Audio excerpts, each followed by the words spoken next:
Okay. Welcome back to the UB Roof of Africa podcast. Today we have a very special guest, none other than Darryl Curtis. He's a very big legend in the racing industry. He's a big legend in adventure. He's a commentator at Red Bull Romaniacs, at Erzberg, two very, very huge extreme enduro events. Darryl's also a big influence in the Roof of Africa. His roots go very deep. So we are so excited to jump into the story and tell you a little bit more about Darryl and his influence. Welcome, Darryl. Yeah, super happy to be here at UB Leisure. What a setup here. Thanks for having me. Thanks, Darryl. So we're just going to chat a little bit about your input into racing. Obviously, we want to learn from your experience. You're also a Garmin dealer?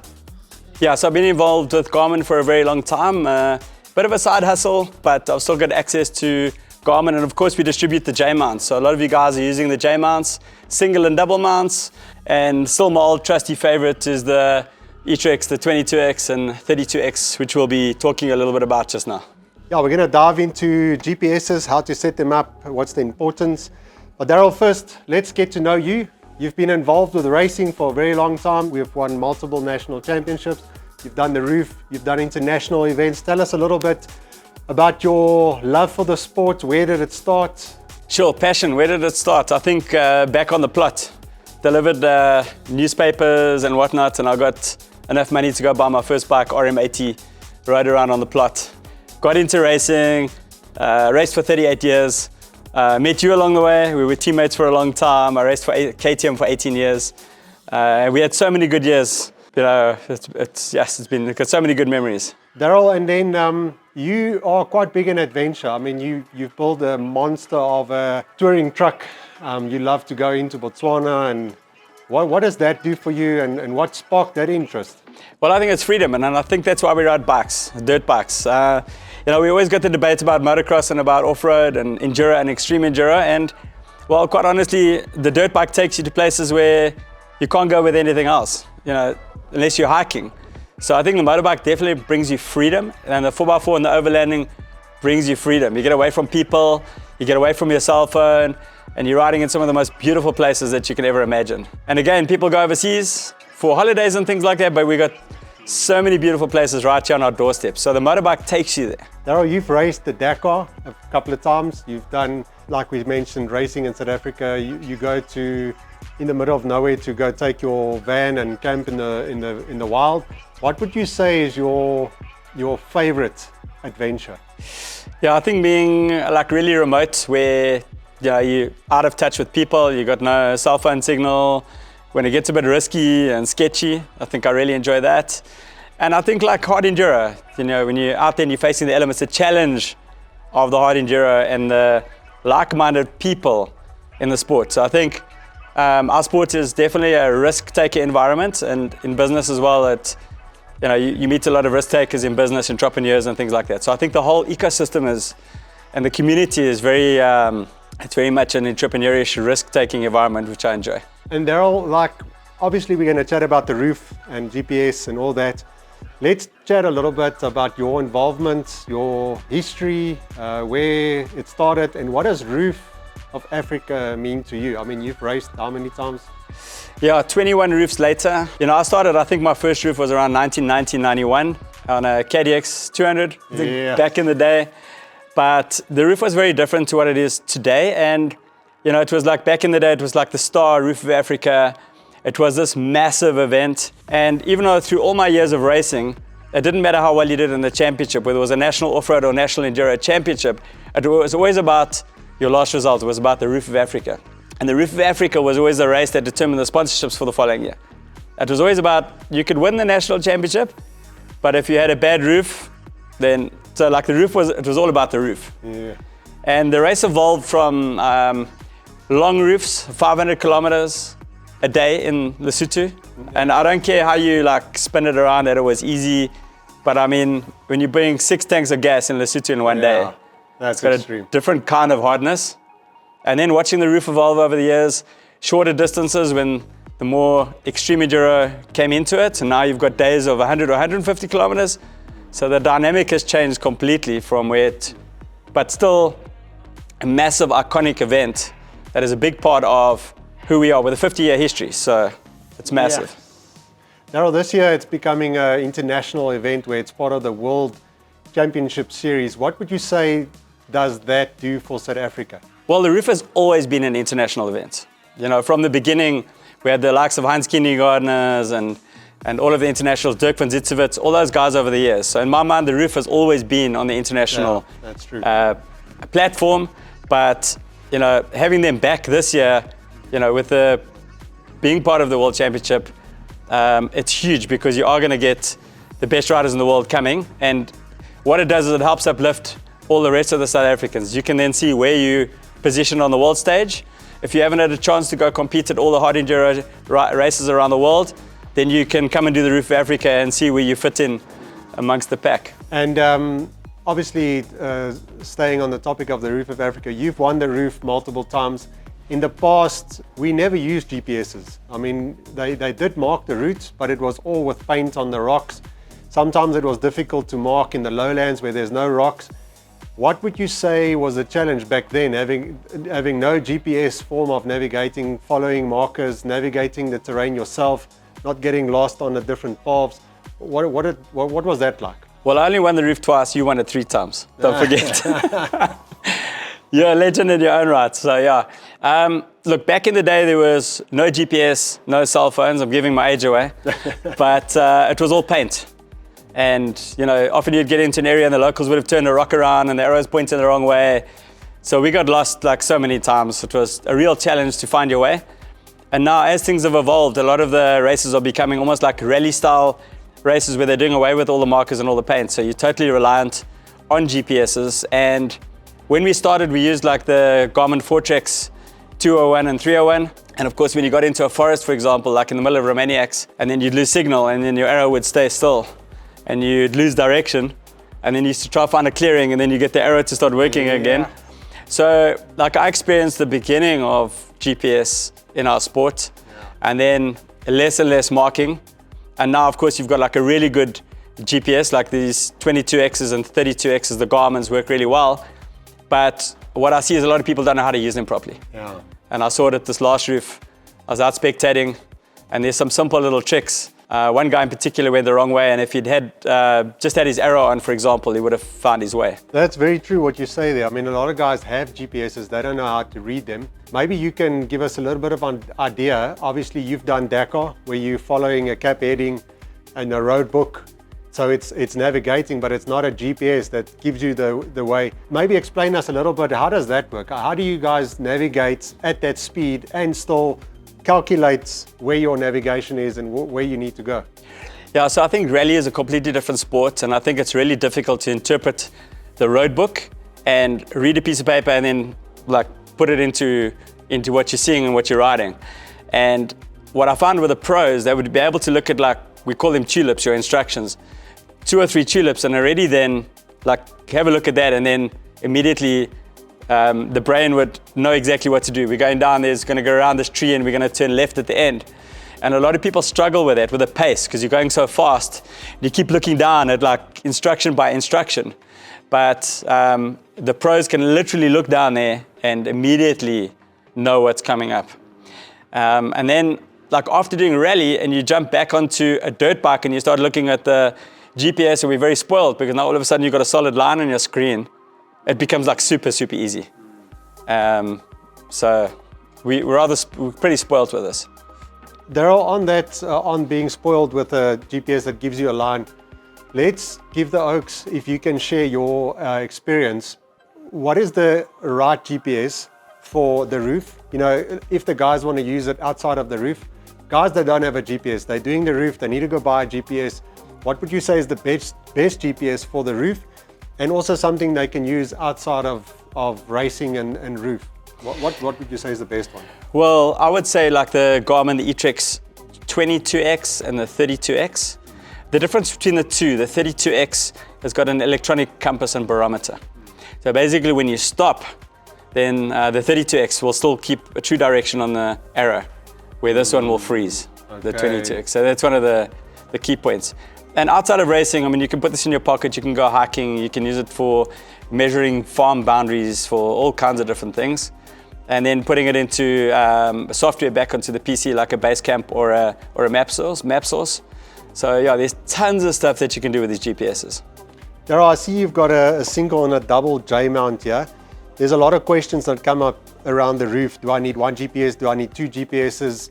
What would you say, one or two? And then if you have two, what's the pros and the cons with having two? Look, it's definitely two, because if one fails, you've got a second GPS. Yeah. I mean, that's natural, and you can get a failure. Your batteries can go flat. Anything can happen. The one also, you would zoom in a little bit more than the other. So a little bit tighter. So if you're entering a pass and you want to really like have a closer look of exactly where to turn in, then you can have one zoomed into 30 or 50 meters and your other one would be on 80 or 120 meters.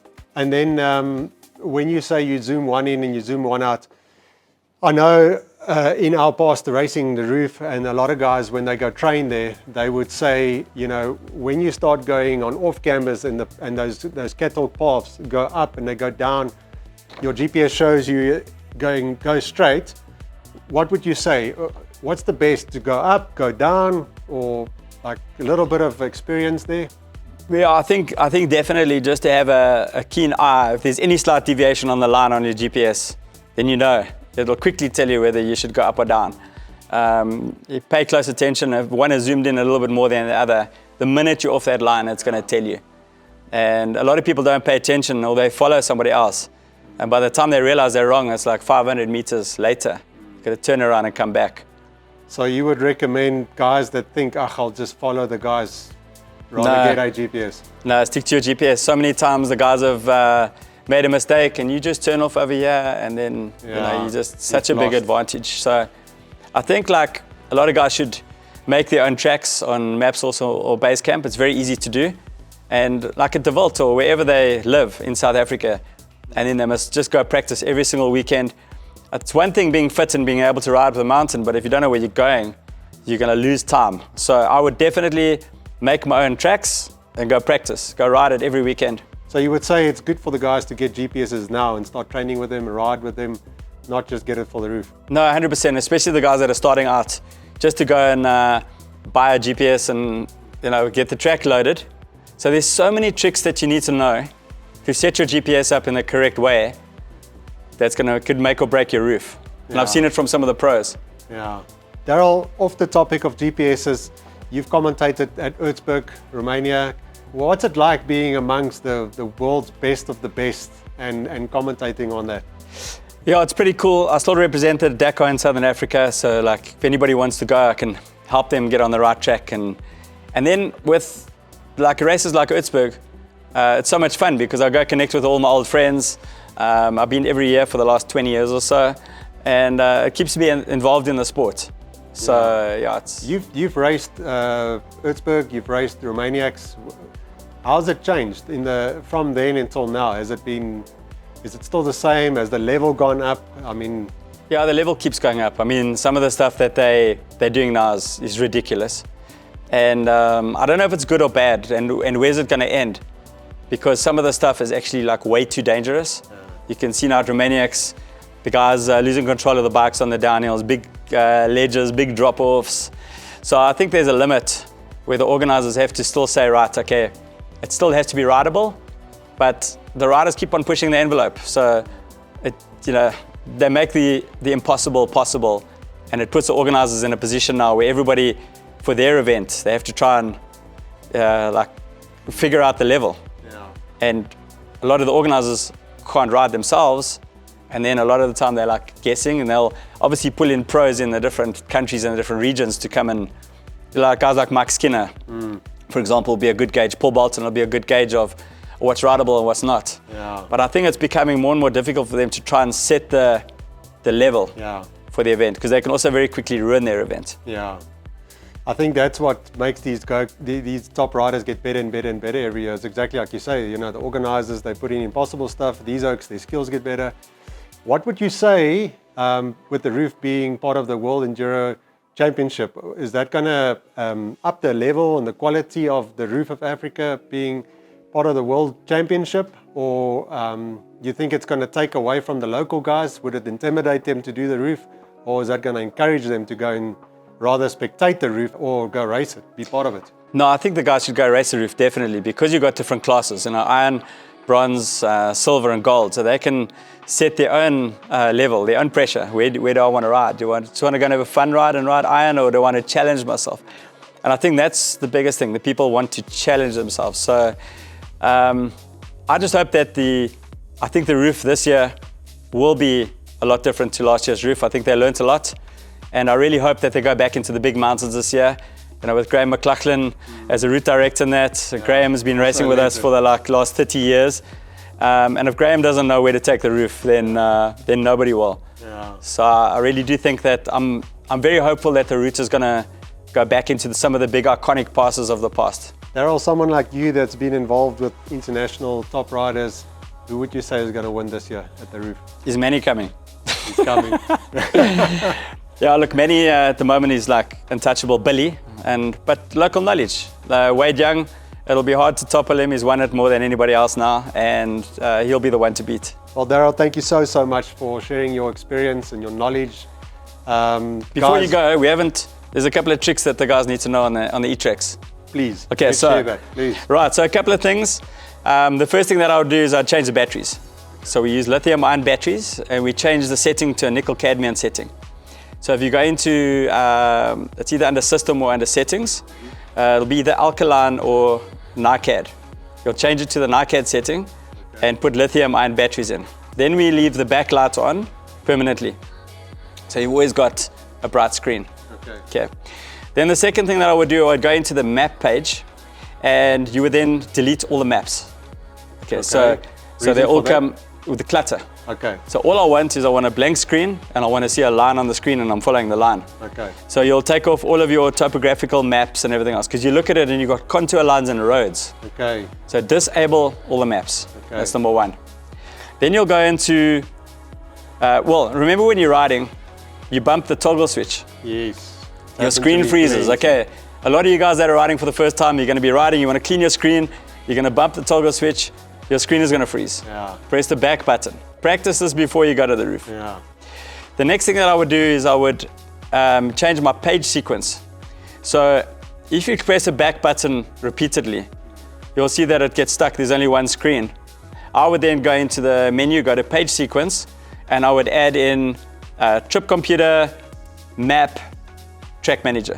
Those are the three most important. You've got your back button that takes you to all the different screens. Exactly. So you'll go to the back button. Instead of going menu and going into your tracks, all I do is I go on the back button, I get to the track manager page, and I could quickly choose my next track. Yes. So that's really important. And then the other thing I would do is I would put data fields on.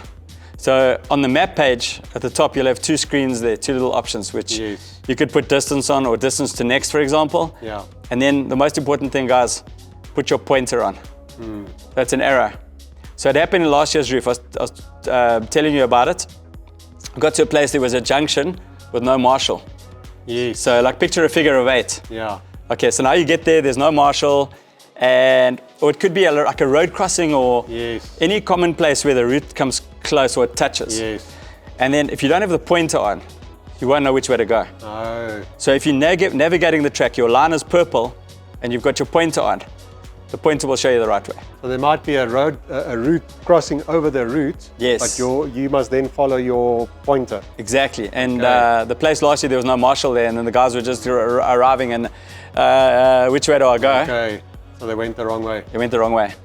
So that pointer will help you a lot. That's very valuable. So a couple of little tricks, it'll make all the difference to your setup. Awesome. Yeah. Daryl, where can they get hold of you if they want to buy GPSs for the roof?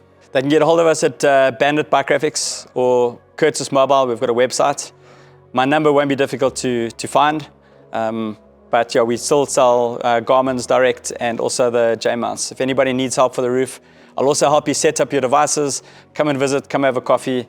I'll help you guys out. That's very awesome. Yes, Daryl, thank you so much. It's an honor to have you here, big legend in the industry. A lot of knowledge from you that we can learn off. Thanks for making time. And we look forward to having you at the roof. You're going to be there this year? I hope so, yeah. I'll definitely take my bike and go have a ride around. So we'll see you guys there. Daryl, we also want to give you something small from the UB team. just to say thank you. Yeah. It's a little, it's a little something from all of us to say thanks. Great stuff, guys. Yeah, thank you so much. Good luck with your roof prep. We'll see you there.